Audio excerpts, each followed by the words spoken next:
بسم اللہ الرحمن الرحیم۔ ستمبر کا مہینہ چل رہا ہے۔ ستمبر کا مہینہ پاکستان کے لیے بڑا اہم ہے۔ سیلاب بھی ملک میں آیا ہوا ہے، سیلاب کی تباہ کاریاں بہت زیادہ ہیں۔ اب بہت سارے ادارے ان کی مدد کر رہے ہیں، کیمپ لگا کے۔ باہر کے ملک سے بھی بہت ساری مدد آئی ہے اور ان کو کمپنسیٹ گورنمنٹ کر رہی ہے، این جی او سے تمام حکومتیں اور کر رہے ہیں لوگ۔ ستمبر کا مہینہ چونکہ بڑا اہم ہے پاکستان کی سیاست کے لیے اور خود پاکستان کے لیے، تو ستمبر رواں دواں ہے اور خبریں بھی آنی شروع ہو گئی ہیں۔ مختلف ذرائع سے خبریں آ رہی ہیں کہ ایک تو سیٹلمنٹ ہو رہا ہے، کوئی کمپرومائز، کوئی نیگوشیشن چل رہی ہے، اور دوسری بڑی اہم خبر جو ہے وہ یہ ہے کہ آرمی چیف کی جو ایکسٹینشن کا معاملہ ہے اس کے اوپر بھی کام ہو رہا ہے۔ اب اس میں بھی بہت ساری خبریں آ رہی ہیں جو کہ آپس میں ایک دوسرے سے متضاد بھی ہیں اور بڑی اہم بھی ہیں۔ جب رجیم چینج ہوئی تھی تو اس کے بعد جب شہباز شریف صاحب نے پی ڈی ایم کے وزیر اعظم نے حلف لیا تھا، تو اس کے چند دنوں بعد ہی ایک خبر نکل گئی تھی وزیر اعظم ہاؤس سے کہ آرمی چیف کے ایکسٹینشن کے اوپر کام شروع کر دیا گیا ہے۔ اس کے بعد بھی گاہے بگاہے یہ خبریں اس ایشو کو انہوں نے ٹھنڈا نہیں ہونے دیا اور اس پہ کام ہوتا رہا، اور یہی کہا جاتا رہا کہ ستمبر آگے چل کے جو مہینے آئیں گے اس میں اس پہ کام تیز ہو جائے گا۔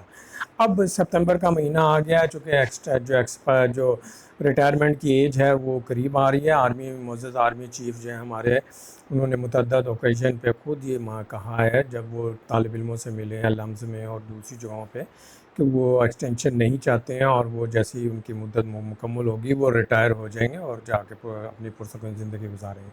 سملرلی جو آئی ایس بی آر کے جو ڈی جی ہیں انہوں نے بھی بہت دفعہ یہ بات ڈینائی کی ہے اور انہوں نے کہا ہے کہ آرمی چیف ایکسٹینشن نہیں چاہتے ہیں اور ان کی نومبر میں ریٹائرمنٹ ہے، وہ ان ڈیو کورس میں وہ ریٹائرمنٹ لے لیں گے۔ لیکن جو پاکستان کی سیاست ہے وہ کچھ اور بتا رہی ہے۔ پاکستان کی سیاست کے مطابق تو آرمی چیف ریٹائر نہیں ہو رہے ہیں، کیونکہ یہ اگر انہیں ریٹائرمنٹ ان کی آنی تھی تو یہ اتنا جو بڑا ایک بھونچال آیا ہے پاکستان کی سیاست میں، یہ کون لے کر آیا ہے؟ یہ کس نے کیا ہے؟ یہ سارا کام کون مانیٹر کر رہا ہے؟ کون انچارج ہے؟ کون ہے یہ اشارے کر رہا ہے؟ کون تانے بانے بن رہا ہے؟ تو یہ بڑا اہم ایشو ہے۔ آپ دیکھنے میں یہ آ رہا ہے کہ اگر یہ ریٹائر ہو کے چلے جائیں گے تو وہ تو سارا کام جو ہے جو ہوم ورک کیا گیا وہ تو سارا ویسٹ ہو جائے گا۔ تو ایسا نہیں ہے، ویسٹ نہیں ہونے دیں گے۔ یہ لوگ ایکسٹینشن چاہتے ہیں۔ پھر سعودی عرب کی حکومت نے بلا کے ہمارے آرمی چیف کو اتنا بڑا آنر سول اعزاز دیا، پھر دبئی کی حکومت نے دیا، پھر مسقط قطر نے دیا، پھر لنڈن بلا کے اتنی عزت افزائی کی گئی۔ یہ اشارے کہیں اور جاتے ہیں، یہ اشارے کہیں اور جاتے ہیں۔ جو بیرونی طاقتیں پاکستان کے اوپر نظر لگا کے بیٹھی ہوئی ہیں وہ ان کی کھیل ہے۔ پاکستان کے سیاستدانوں اور پاکستانی عوام کو یہ باتیں سمجھ میں مشکل سے آئیں گی، چونکہ بیرونی سازش ہے، بیرونی طاقتوں کی انوالومنٹ بہت ضروری ہے۔ وہ یہ چاہتے ہیں کہ ہمارے جو موجودہ آرمی چیف ہیں وہ ابھی اور اس پہ قائم رہیں اور وہ ریٹائر نہ ہوں، بلکہ انہوں نے ان سے کچھ کام لینے ہیں تو اس کام کے لیے وہ ان کو کنٹینیو کرانا چاہتے ہیں۔ اور موجودہ جو پی ڈی ایف کی حکومت ہے وہ بھی یہی چاہتی ہے کہ جو آنے اگلے نیکسٹ الیکشن ہے وہ بھی آرمی چیف کے سامنے ہوں، بلکہ ان کی مدت کے دوران ہی ہوں، وہ جب الیکشن ہو تو وہ آرمی چیف کے طور پہ موجود ہوں۔ اس کا مطلب یہ ہے کہ یہ ایک ایگریمنٹ ہوا ہوا ہے جس کے تحت یہ کہا گیا ہے کہ آپ ہمیں پی ٹی ایم کو حکومت دیں گے تو ہم آگے چل کے آپ کو اس میں ایکسٹینشن دیں گے، ایک بات۔ دوسری بات یہ ہے کہ جو بیرونی طاقتیں ہیں وہ یہ چاہتی ہیں کہ ہم نے بہت سارے کام ابھی کرنے ہیں، بہت سارے پاکستان کے اندر انویزیبل جو اڈے ہوتے ہیں، جو انویزیبل جو پوائنٹ ہوتے ہیں، جو وہ لوگ مانگتے ہیں اور جن سے وہ مانیٹرنگ کرتے ہیں، ورلڈ دنیا کی سپر نگرانی کرتے ہیں، افغانستان کی نگرانی کرتے ہیں، ایران کی نگرانی کرتے ہیں، چائنا کے اوپر نظر رکھتے ہیں، وہ چیزیں پاکستان ہی مہیا کرتا ہے۔ پاکستان کی جو کہ اسٹریٹجک سچویشن بڑی اہم ہے، تو اس پاکستان کے بغیر بیرونی طاقتوں کے جو مفادات ہیں وہ کور نہیں ہوتے۔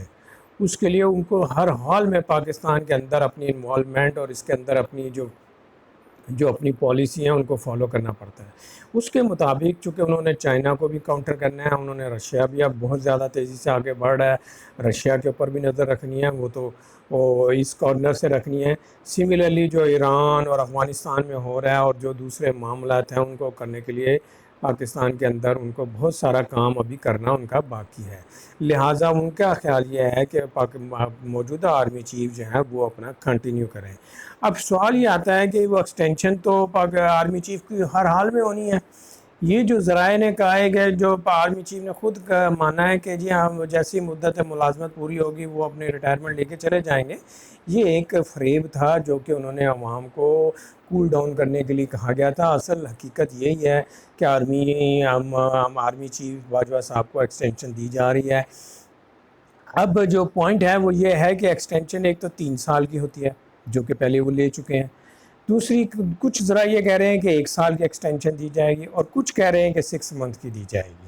6 منتھ کا تو غیر مناسب لگتا ہے، 1 سال کی ایکسٹینشن، کیونکہ وہ پی ٹی ایم کی حکومت یہ چاہتی ہے کہ جو نیکسٹ الیکشن ہے وہ آرمی چیف صاحب کی نگرانی میں ہوں، تو وہ چاہتی ہیں کہ کم سے کم 1 سال کی ایکسٹینشن دیں۔ وہ تو 3 سال کی ایکسٹینشن دینے کے لیے بھی تیار ہیں۔ دیکھیں نا، ان کا مفادات تو یہ ہیں کہ یہ آرمی چیف نے ان کو سپورٹ کر کے ان کو حکومت دلوائی ہے، تو وہ چاہتے ہیں کہ یہی آرمی چیف صاحب ہماری سپورٹ جاری رکھیں، جیسے انہوں نے آرمی چیف صاحب نے خود بڑے اچھے انداز میں فرما دیا تھا کہ عمران خان کو انہوں نے ہاتھ پکڑ کے لے کر چلایا ہے۔ اس کا مطلب ہے کہ جب انہوں نے ہاتھ چھوڑ دیا تو انہوں نے شہباز شریف پی ڈی ایم کا ہاتھ پکڑ لیا۔ اب پی ڈی ایم چاہتی ہے کہ وہ اب ہمارا ہاتھ نہ چھوڑیں تاکہ ہمارا سلسلے چلتے رہیں۔ یہ علیحدہ بات ہے کہ پاکستان کے اندر مسائل اتنے خطرناک حد تک آگے جا چکے ہوئے ہیں، ملک میں ایک افراتفری کا عالم ہے، لا قانونیت ہے، مہنگائی ہے، ڈالر کنٹرول نہیں ہو رہا، پیٹرول کی پرائسز جو ہیں وہ عام آدمی کی زندگی کو بہت زیادہ متاثر کر رہی ہیں، پھر اوپر سے سیلاب آ گیا، پھر بہت سارے معاملات ہیں۔ اگر آپ بغور جائزہ لیں گے تو آپ دیکھیں گے کہ پاکستان کی ڈپلومیسی، پاکستان کی فورن پالیسیز ہوگا 0 ریٹ پر ہے، بالکل 0 پہ آ گئی ہے، کوئی فورن پالیسی نہیں ہے، چونکہ ایسی افراتفری ملک کے اندر چل رہی ہے کہ اس میں فورن پالیسی پہ کام ہو ہی نہیں سکتا۔ آئی ایم ایف کے ساتھ ڈیل چل رہی تھی، اس میں آئی ایف نے ہمیں بڑے ناکو چنے چبائے اور اپنی جائز ناجائز تمام شرائط انہوں نے ہم سے منوائیں، اور بالآخر ہمیں پھر انہوں نے ہمارا جو قرضہ تھا وہ بحال کر دیا، اس پہ بھی ہم پہ پریشر رکھا، اور ہم نے دیکھا کہ موجودہ حکومت کتنی کمزور حکومت نکلی، جو آئی ایم ایف کے سامنے نہ صرف بیٹھ گئی بلکہ لیٹ گئی، اور ہر ناجائز ضرورت انہوں نے پوری کر لی۔ بات یہ ہے کہ جب پرانی دوسری حکومت تھی تو یہی لیڈر جو اس وقت حکومت میں ہیں، انہوں نے آئی ایم ایف کے بارے میں جو باتیں کی تھیں، اگر وہ آئی ایم ایف ہی سن لے تو وہ شاید ان کو بلیک لسٹ کر دے۔ لیکن کیا کہا جا سکتا ہے، دنیا میں سیاست اسی کو کہتے ہیں کہ جب آپ کا عروج ہو تو آپ جو بات کریں گے وہی سچ ہے، دوسرا جو بھی بات کرے گا وہ غلط ہے، اور جب آپ کی پوزیشن چینج ہو جائے گی تو آپ پھر اپنی پوزیشن چینج کر لیں گے اور پھر اپوزٹ چل پڑیں گے۔ تو یہ ایک سیاست کے اندر ایک منافقانہ بزنس جو چل رہا ہے ہماری پاکستان کی سیاست میں، یہ بڑا تکلیف دہ ہے۔ اب یہ مہینہ ستمبر کا بہت امپورٹنٹ ہے، اس میں یہ پاکستان آرمی چیف کی جو ایکسٹینشن کا معاملہ ہے وہ ٹیک اپ ہو جائے گا، اور ٹیک اپ ہونے کے بعد واضح جیسچر جو ہے نا باہر آ جائیں گے۔ یہ بات تو کرنا فضول ہے کہ وہ ریٹائرمنٹ لے لیں گے، یہ بات تو ناممکن ہے۔ انہوں نے ہر حال میں ایکسٹینشن لینی ہے، اپنے بیرونی آقاؤں کو خوش کرنے اور ان کے مقاصد کو حاصل کرنے۔ پھر ہمارے جو پاکستان کی جو سیاست ہے اس کے اندر بار بار آئی ایس بی آر کے ڈی جی صاحب کہتے رہے ہیں کہ پاکستان آرمی کو سیاست میں نہ گھسیٹے، لیکن ہر دوسرے دن ایسی ایویڈنس مل جاتی ہے جس سے پتہ چلتا ہے کہ آرمی پوری طور پر سیاست میں انوالو ہے اور ہر چیز کو مانیٹر کر رہی ہے، ہر چیز کو کنٹرول کر رہی ہے، اور پھر کہہ دیتے ہیں کہ جی پاکستان آرمی کو، اسٹیبلشمنٹ کو سیاست میں نہ گھسیٹیں، ہمارا سیاست سے کوئی تعلق نہیں ہے۔ اور ابھی 2 دن پہلے ہی شوکت ترین صاحب کی جو ٹیلی فونک آڈیو لیک ہوئی ہے، وہ کس نے لیک کی ہے؟ وہ پاکستان اسٹیبلشمنٹ نے لیک کی ہے، کیونکہ ان کے پاس یہ وسائل ہیں کہ وہ کسی بھی آدمی کا ٹیلی فون ریکارڈ ٹیپ کر سکتے ہیں، اور اس کو لیک کر کے اس کو ملک کے اندر فساد ڈالنے کی کس نے کوشش کی ہے؟ میرا خیال ہے کہنے کی ضرورت نہیں، آپ سمجھتے ہیں کہ یہ سارا کھیل ادھر سے چل رہا ہے، اور یہ سب ہم عوام کو، سیاستدانوں کو مختلف وقت میں استعمال کیا جا رہا ہے اور مختلف وقت میں گھمایا جا رہا ہے، اور اس کے پیچھے ایک بڑی بیرونی سازش ہے، بیرونی طاقت ہے جو چاہتی ہے کہ پاکستان نہ کبھی خوددار ہو، نہ کبھی اس کو حقیقی آزادی ملے، اور اس کے لوگ ہمیشہ دوسروں کے محتاج رہیں اور ہمیشہ دوسروں سے قرضے مانگتے رہیں، نوکریاں مانگتے رہیں، پیسے مانگتے رہیں، اور ہمیشہ دوسروں کی محتاجی رہے. یہ بڑی تکلیف دہ بات ہے. پاکستان جیسا ملک جو قیادت کر سکتا ہے, جو بین الاقوامی صلاحیت رکھتا ہے عوام کو لیڈ کرنے کی اور بڑے بڑے محاذوں پہ بات کرنے کی, لیکن اس کو بارے میں ایسی سوچ ہے کہ اس کو کبھی کھڑا نہ ہونے دو, اس کو کبھی خود مختار نہ ہونے دو, اس کی فائنینشیل اسٹرینتھ کو بریک کرو, اس کی اسٹیبلشمنٹ کو پرچیز کر لو اور اس سے اپنے منو مانو, اس سے اپنے فیصلے منواؤ. اور وہ لوگ بھی ڈالر کے سامنے کھڑے نہیں ہو سکتے. یہ بڑی تکلیف دہ بات ہے. پاکستان میں بہت سی باتیں ہیں, لیکن یہ بات سنتے ہیں تو وہاں دل جو ہے نا خون کے آنسر ہوتا ہے کہ لوگ ڈالر کے آگے بک جاتے ہیں. ڈالر ان کو ملیا میٹ کر دیتا ہے, اور اس کا جو امپیکٹ ہوتا ہے وہ ان پہ تو ہوتا ہی ہے, اس پورے پاکستان کی اکانومی پہ, پاکستان کے ہر بچے پر اس کا اثر ہوتا ہے. بڑا بڑا بڑا بڑا بڑا نقصان ہوتا ہے, اور آنے والے کئی جنریشن جو ہوتی ہیں وہ اس میں بندھ جاتی ہیں کہ وہ کل کو آپ دیکھیں نا, کوئی بچہ گریجویشن کرتا ہے, انجینئرنگ کرتا ہے, کیا اس کو پاکستان میں اچھی جاب ملتی ہے؟ بالکل نہیں ملتی. وہ یقینی طور پہ وہ کینیڈا, امریکہ, آسٹریلیا, نیوزی لینڈ, یورپ جائے گا, دبئی جائے گا, مسقط, قطر میں جائے گا. پاکستان میں سے جاب نہیں ملے گی. پاکستان میں یہی لوگ لڑائی کرنے والے, دھونس جمانے والے, بحث و مباحثہ کرنے والے, ایک دوسرے کے خلاف سازشیں کرنے والے, یہی لوگ یہاں پہ منمانیاں کرتے رہیں گے.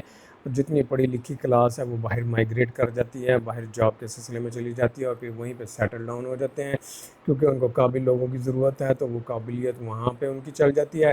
پاکستان میں یہی آخر میں آ کے ہم لوگ چھان برا رہ جاتے ہیں, جو ایک دوسرے کو گھسیٹتے ہیں, کرتے رہتے ہیں, اور سیاست کے اندر عجیب و غریب معاملات دیکھتے رہتے ہیں. اللہ تعالیٰ پاکستان کی مدد کرے اور پاکستان کی قیادت کو یہ توفیق اور رہنمائی دے کہ وہ ہمیں اس عذاب سے نکال دیں, اور ان کے ایمان کو مضبوط کریں, تاکہ یہ ایمانی طاقت سے ہی یہ ساری سلسلے چل سکتے ہیں.